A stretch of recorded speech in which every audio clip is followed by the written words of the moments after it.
Hi, everybody. I was working with one of my clients the other day, and she's a high-ranking executive, but her higher-ranking executive handed her a bunch of slides and said, "Oh, you present this next week in LA."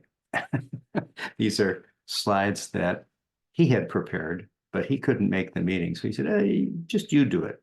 Well, of course, uh, as any of us would be, she got pretty anxious about that because they weren't her slides. It's not necessarily the thing she talks about all the time. And so what we decided to do was we decided to think about what's her take on his slides. And I said to her, what's the most important thing? And this was a very short presentation, 10, 15 minutes max, but to kind of high-ranking customer types. And as many of you know, a short presentation is much harder to give than a long presentation.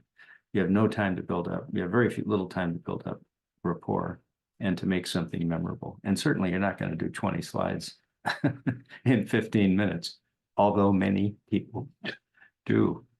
So what we wound up doing was coming up with a story for her to start with. Not my name is, don't do that anymore. Just start with a story and don't say, I'm going to tell you a story. Just start with the story. So we came up with a personal story. She had a signature kind of story that was uniquely hers that bore on what she wanted to talk about. And then one slide with 4 words on it. And she was going to talk about each of those 4 words. We took 20 slides and we made 2 slides out of it.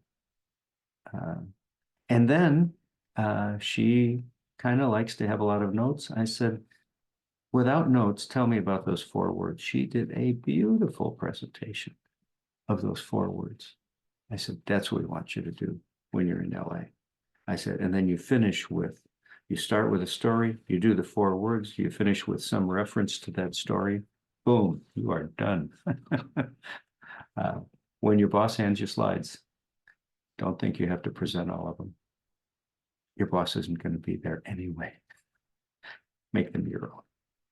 See you next time.